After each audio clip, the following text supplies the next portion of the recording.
So, I just finished up the game. Power Grid this time. As I noted in my intro, this is one of those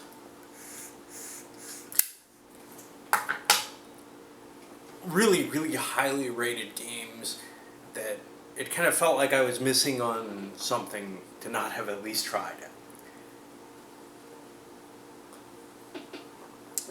The last game that I did this with was Puerto Rico, which I recognize and say, I really understand why people love this game to some extent.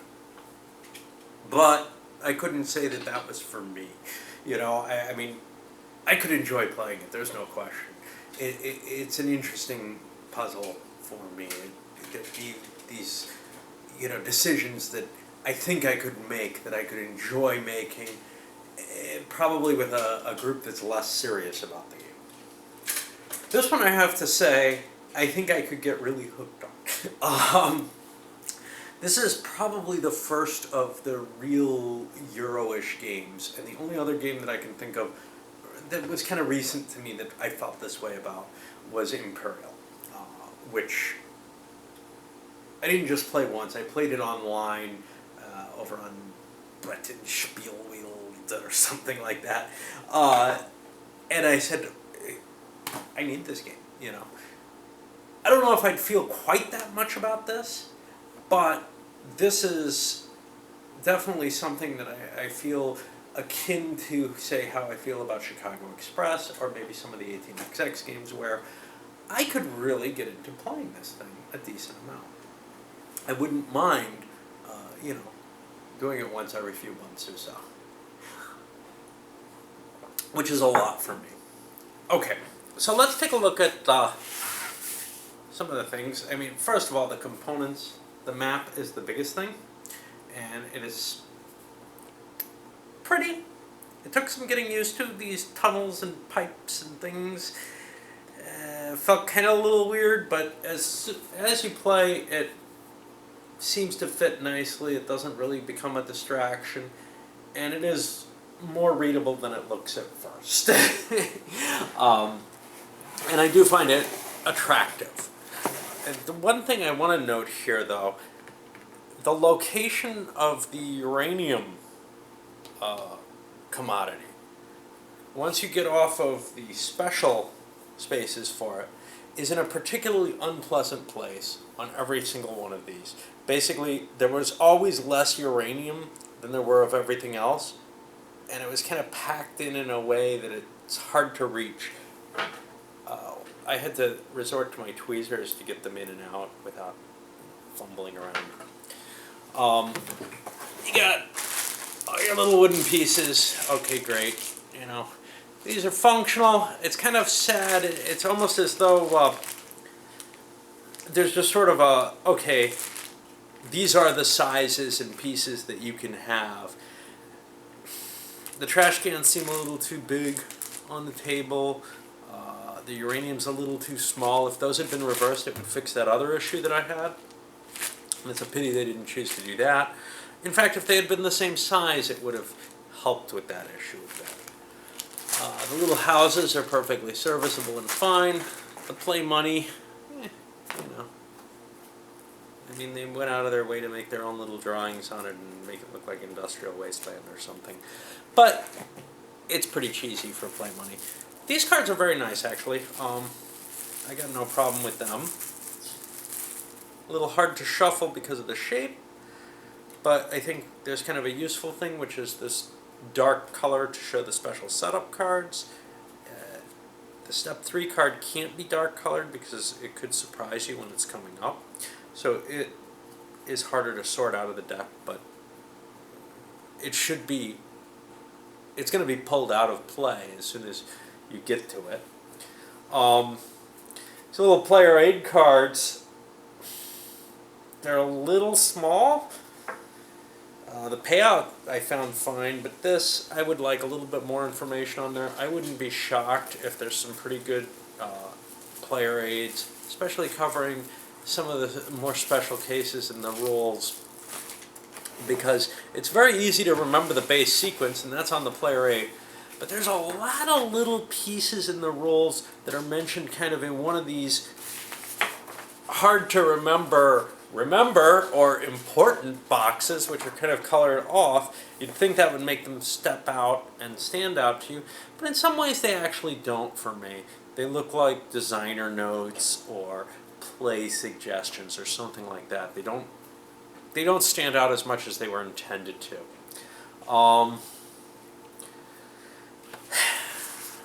Hate to say this one, but this is a game where color in the rule book, please no gloss, would have been kind of useful because of the different colors of the pieces here. Overall, I don't think the rule book was bad, though, especially for a game like this. A lot of these games tend to use glossy rules. It's got the wide format. I would rather it had columns or be a smaller book. But it's serviceable. It's just that in terms of how it's written, I find it hard to remember some of the little pieces as much as everyone, as much, and it seems like that's kind of a common problem. I'm not sure if all for the same reason. Not very long rules. There aren't any real problems with them. I didn't find anything where I said, oh yes I did. I found one place where I was kind of annoyed with their wording, but that may be, say, a translation issue or something.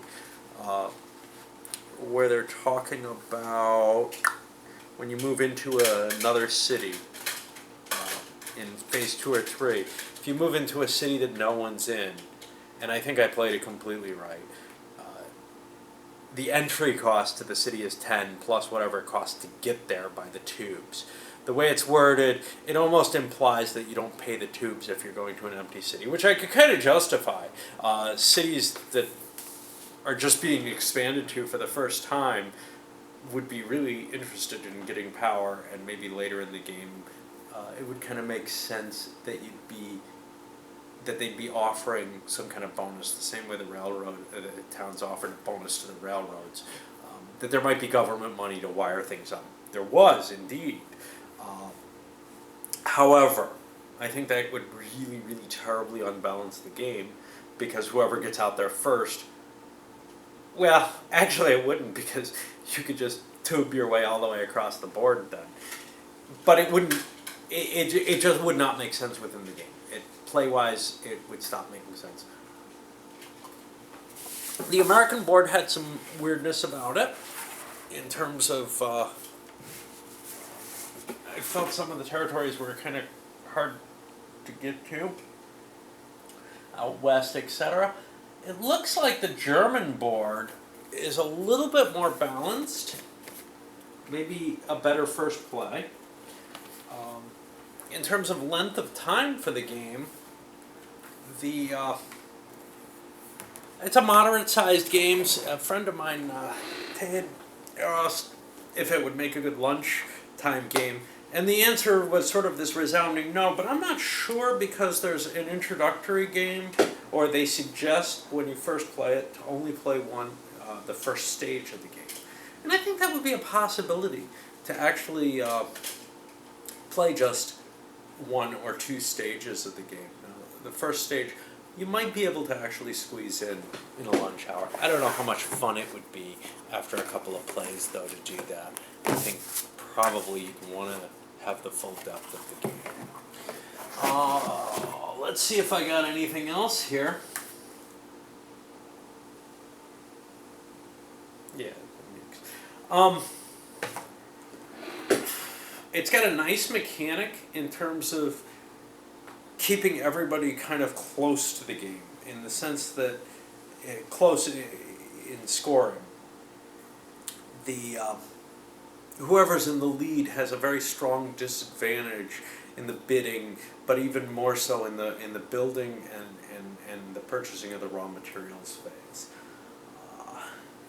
I like that mechanism, because it doesn't hammer you for being in first, but it does definitely give everyone else a little benefit over you. Perhaps quite a significant one. What else can I say?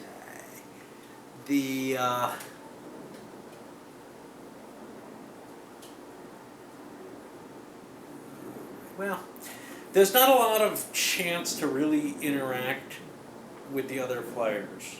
And that's kind of, I suppose, probably the only real negative I have with that. But that's kind of a hallmark of the Euro games now. You can make it harder on them by cutting them off on the board, and that's kind of nice. You have some ability to influence them through the terrain, but and some ability to influence them by buying commodities that they need, or by and we certainly saw that where someone actually was stopped from winning by too much of the commodity that they needed. In this case, coal being bought out. You can also bid up a plant that could really help them. But these things would be really, really painful if you went, kind of heavily towards doing that. To some extent, it really is each person building their own little engine to get them to that 17 powered cities. I don't know what else to say. I definitely think I enjoyed it more than any of the other pure Euros that I've seen. I would say Imperial doesn't really feel the same way as some of the. First of all, you have so much ability to hurt someone in Imperial, right? And it also, I mean, it's very elegant and everything, but. It's definitely not this kind of just sitting trying to build your own score up type of game. There's a lot of stuff in that that's a little different from this. This seems almost very, very clearly along that Euro design. Hey, I've got to get from my beginning to this point at which I have X amount of points, and I win in that if I'm the highest. And I need to build myself this economic engine for that to work. And I think it worked very well. I think even though I don't usually like games like that terribly much, I think I really like this one. I'm probably going to give it about an 8. And once again, I tell myself I'm going to do an SPQR scenario, but I can't guarantee that for sure. I want to do another one, at least one more, but I got so many cool things that maybe I want to squeeze more boxes going into my shelves instead first. Alright, well, I hope you enjoyed this one, anywhere near as much as I did, and I'm really glad I bought it. Oh, there's one thing I wanted to talk about, expansions. Before I head off. So, for me, probably expansions are not a great idea, but there's a significant number of expansions so that if you really, really studied this game, and it already comes with 2 boards, right? But if you really, really studied this game and loved it and wanted to play different variants of it, there are a lot of different versions out. Here's what I question, and I don't know how much their rules are, and maybe some of you can come back with this. If they're just a board, that seems kind of limited. Kind of like in the 18XX world, being able to go from, say, 1830 to 18AL to 18GA, they're all so very similar and have so little additional stuff. Whereas if you go to the 18XX world, there's some seriously different games in there. So, for example, 1861 was tremendously different from anything I had seen before. 1856 is very different. 35 is very different. Other than some of these homebrew things, almost all of the ones that got a strong, any kind of production that I've seen, have had real big differences. This even goes to the Tresham, the 29 and 53. I don't know if Tresham did 53. It looks like him. But it's got luck in it, which is very unlike him. But if this is just different boards, I think you're going to get a lot less out of the expansions than you would out of a complete new game of an XX series. That said, though, if you really do love the game, being able to explore different scenarios with the same rules, different setups, might be very interesting. Of course, you kind of have that by choosing, even in the U.S., you can choose 5 out of the 6 areas with a 6-player game and then less play. So you can create these weird bottlenecks. To me, that feels kind of unpleasant and artificial. I wanted to play with the whole board.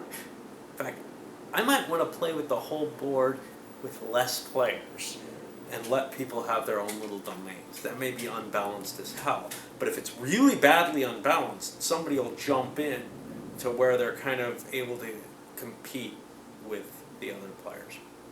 Just my thinking there. I don't like cutting the board, as it were. Now, if I just cut off the 2 western areas, but you wouldn't want to be in them anyway, probably. So let's give the advantage to the guys who are kind of further out west and let them expand it. I don't know. All right. Anyway, this was a good one. I really enjoyed it. And in some ways, I'm kind of sad that I waited so long to get around to it. I kept wanting to play it. I didn't know if it needed any clipping. And that kind of slowed me down on it. All right.